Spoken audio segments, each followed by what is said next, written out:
شیخ حسینہ کے خلاف کہ جی نوکریاں نہیں مل رہی، اور 1971 کی جو ایک لیگیسی تھی یا ان کے ویٹرنز کی فیملیز کو یا ریلیٹیوز کو آپ گورنمنٹ جابز دے رہے ہیں، تو اس طرح یہ ڈھاکہ یونیورسٹی سے یہ موومنٹ شروع ہوئی تھی حسینہ کے خلاف. اور پھر بعد میں وہ ایک نظام تبدیلی کی راہ پہ وہ چیز چلی گئی.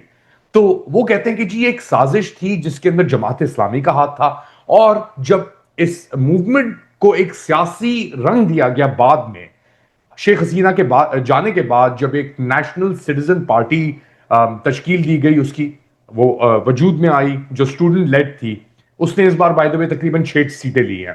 کچھ لوگ کہتے ہیں کامیابی ہے، کچھ لوگ کہتے ہیں کہ یہ ناکامی ہے. تو این سی پی وجود میں آئی، اور اس کے بعد این سی پی جو تھی اس نے جماعت اسلامی کے ساتھ ایک اتحاد بھی کر لیا الیکشنز میں جانے کے لیے. کچھ لوگوں کا ماننا تھا اسٹوڈنٹس کا کہ جی یہ اتحاد نہیں ہونا چاہیے تھا، ہمیں اپنا جو ایک independent broad based student led movement کا جو ایک جو بنیاد تھی اسے برقرار رکھنا چاہیے تھا. اور اس کے بعد کچھ لوگوں نے کہا کہ پولرائز ہو گئے، وہ انہوں نے کہا کہ ہمیں اس کے اندر نہیں لینا. باقی لوگ کہتے ہیں، اور یہ ینگ اسٹوڈنٹس کے اندر، کہ جی جو 1971 میں ہوا تھا اس کے بعد ہم نے جو دیکھا اپنے سامنے صحیح ہے وہ واقعات، یہ کنٹینیویشن ہے اس کی. جو 2024 کی اپرائزنگ تھی، جولائی چارٹر کہتے ہیں اسے لوگ، کہ جولائی 2024 کے اندر یہ آیا، پورا تشکیل ہوا. جولائی چارٹر کہتے ہیں کہ 1971 کی ایک کنٹینیویشن ہے. اور یہ کہنا کہ جی یہ ایک سیاسی جماعت کے ساتھ ہے یا نہیں ہے، یہ بالکل غلط ہے.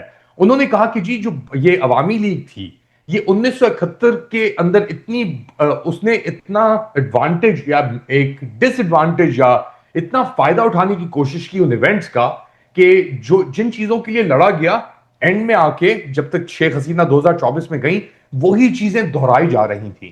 چاہے وہ آمریت ہو یا آمریت کا اقتدار ہو، چاہے وہ بربریت یا فسطائیت ہو لوگوں کے اوپر، چاہے وہ قتل عام ہو، جیسے 1400 سے زائد لوگ مارے گئے 2024 کے اندر. تو کہتے ہیں کہ جی جن چیزوں کی بنیاد کے اوپر ہم نے اپنی یہ ایک چیز کہانی شروع کی تھی، الٹا ہو کے ایک سرکل ہو کے 55 سال کے اندر یا اس سے 53 سال کے اندر ایک چیز گھوم کے دوبارہ اسی نہج پہ آ کے کھڑی ہو گئی. اوکے، تو بڑی ایک ڈیبیٹ میرا خیال ہے کچھ عرصہ چلتی رہے گی، اور اس میں ہوا یہ کہ جو ایک سٹیٹس کو کی پارٹی تھی بی این پی، اسی کو سب سے زیادہ ووٹ مل گئے. اور جیسے پاکستان میں بھی ہوتا ہے، دوسرے ملکوں میں بھی، کہ یہ بحث چلتی رہے گی رائٹ اور لیفٹ کی، لیکن وہ لوگ یہ بھول جاتے ہیں کہ بنیادی طور پہ جو لوگ بھی سیاست میں آتے ہیں اس کو انسٹرومنٹ بناتے ہیں، وہ بنیادی طور پہ سیاست ہے.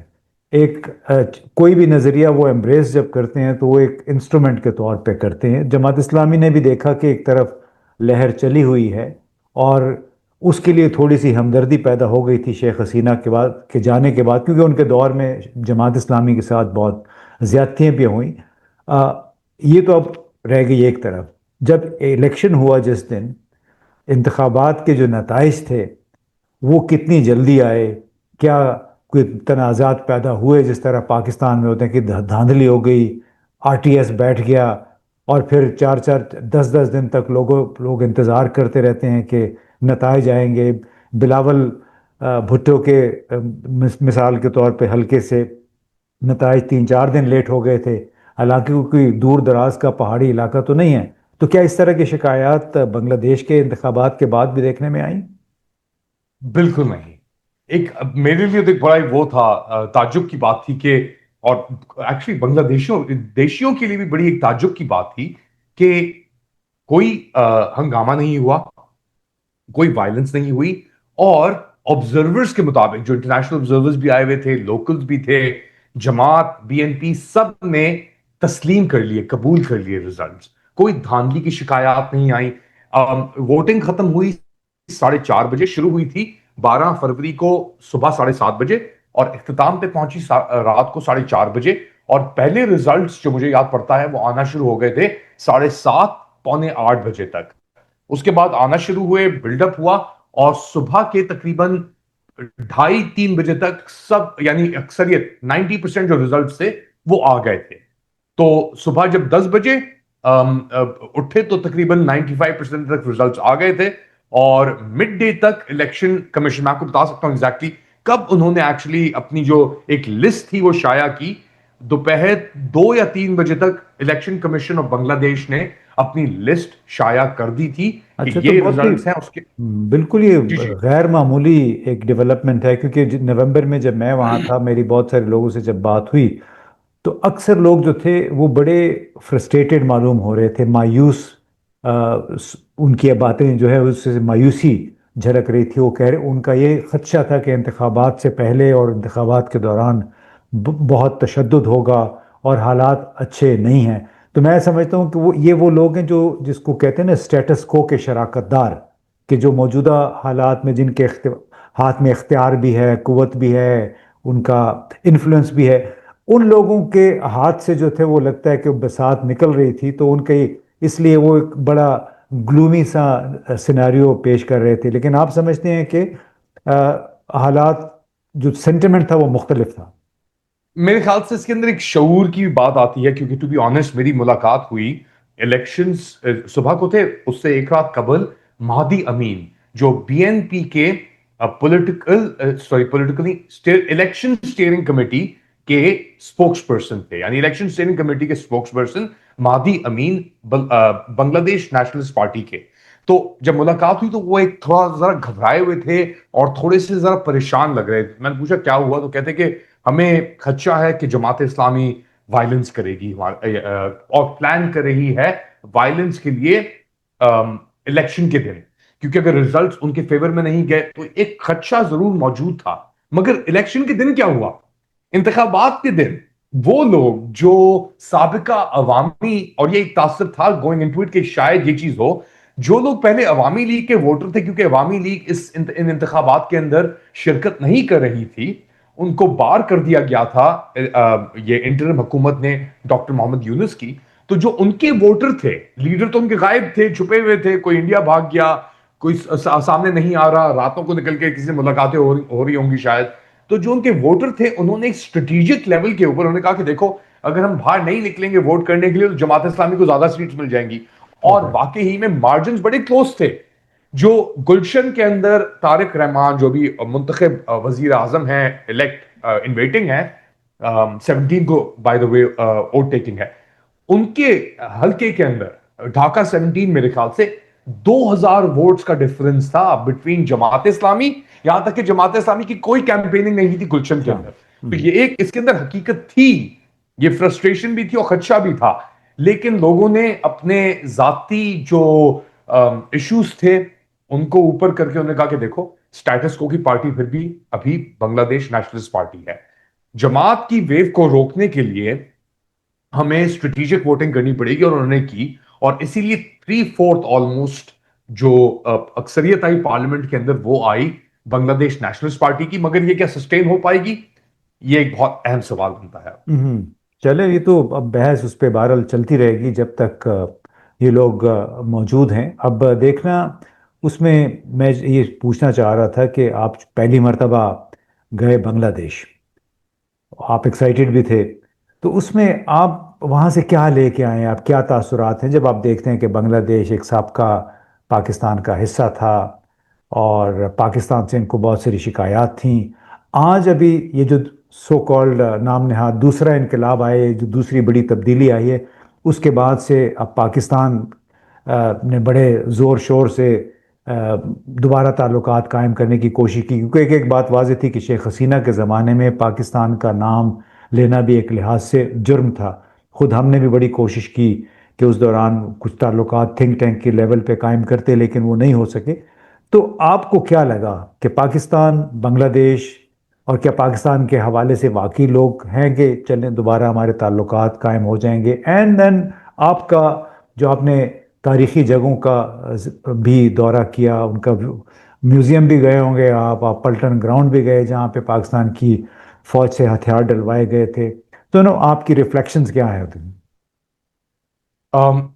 بالکل آپ کی صحیح بات ہے امتیاز صاحب. میرے لیے تو ایک ایجوکیشن تھی، یعنی ہم پاکستان میں بڑے ہوتے ہیں تو ہماری ہسٹری ایک یا تو ایمنیشیا میں رہتی ہے، یا ہمیں بتایا جاتا ہے کہ جی یہ حقائق تھے، یہ ہوا، ایک کنسپریسی تھی، ہندوستان نے ہماری پیٹھ توڑی اور بنگالی وہ تھے، سازشی تھے، انہوں نے ہمارے ساتھ غداری کی، ہم اچھے تھے، یعنی وہ غلط تھے ہم اچھے تھے. اس طریقے سے ہماری تعلیم جو ایجوکیشن سٹرکچر ہے اس کے اندر ہمیں یہ کہانی بتائی جاتی ہے. مگر ہمارے پاس کوئی اس کا ثبوت نہیں ہے کیونکہ بیچ میں ہمارے پاس ہندوستان تھا اتنا بڑا. انٹرسٹنگلی ہندوستان ایک ہسٹری اگر ریپیٹ کرتی ہے 80 سال کی سائیکلز کے اندر، ایک انسان کی، ایک ایوریج انسان کا لائف سپین اس سے کم ہوتا ہے ساؤتھ ایشیا میں، تو ایک ایمنیجیا بھی سیٹ ان ہو جاتا ہے. جو بھی ینگر جنریشن ہے، اور میں آپ کے سوال کا جواب بھی دوں گا، ایک تھوڑا ایکسٹینسولی دینے کی کوشش کروں گا. میں نے یوتھ سے بھی بات کی، اسٹوڈنٹ سے بھی بات کی ڈھاکہ یونیورسٹی میں، اور میں نے ان لوگوں سے ہی بات کی جو اسٹوڈنٹس تھے اس وقت، جس کا میں نے ذکر کیا. تو اسٹوڈنٹ سے اب آپ آج کے بات کرتے ہیں تو وہ ہندوستان کو قصوروار ٹھہراتے ہیں کہ انہوں نے اپنے انفلوئنس کا اور اپنی لوکیشن کا ایک بہت ہی غیر جانبدار طریقے سے فائدہ اٹھایا. انہوں نے بنگلہ دیشیوں کو بڑا گرانٹڈ لیا اور شیخ حسینہ کی فسطائیت کو اور بھربریت کو سپورٹ کر کے 17-18 سال انہوں نے بنگلہ دیشیوں کے اندر جو گڈ ول پیدا ہوئی تھی 1971 کے بعد، جس کے بعد انہوں نے اپنی آزادی پائی، اس کو کھو دیا. آپ بات کرتے ہیں جب 1971 میں جو اسٹوڈنٹ تھے تو ان کا بھی یہی کہنا ہے، کیونکہ وہ بھی اپنے آپ کو نیشنلسٹک پاکستانی سمجھتے تھے. اور وہ ان میں سے کچھ لوگ ابھی بھی مہدی حسن کو سنتے ہیں، ابھی بھی وہ یاد کرتے ہیں ان چیزوں کو، ان باتوں کو جو اس انقلاب سے پہلے ہوئی تھی. یہاں تک کہ پاکستانی جو مغربی پاکستان کا رویہ تھا ان کے ساتھ بالکل اچھا نہیں تھا، مگر وہ کہتے ہیں کہ ہم تو اوریجنل مسلم لیگر تھے. شیخ مجیب الرحمان سہروردی جو سابقہ وزیر اعظم تھے، جن کے اوریجنز بھی مغربی پاکستان یا ایران سے تھے، ہم تو ان کے ساتھ تھے. تو ہمیں بغاوت کی طرف کیوں دھکیلا گیا، کیوں دھکا دیا گیا باغی بننے کے لیے؟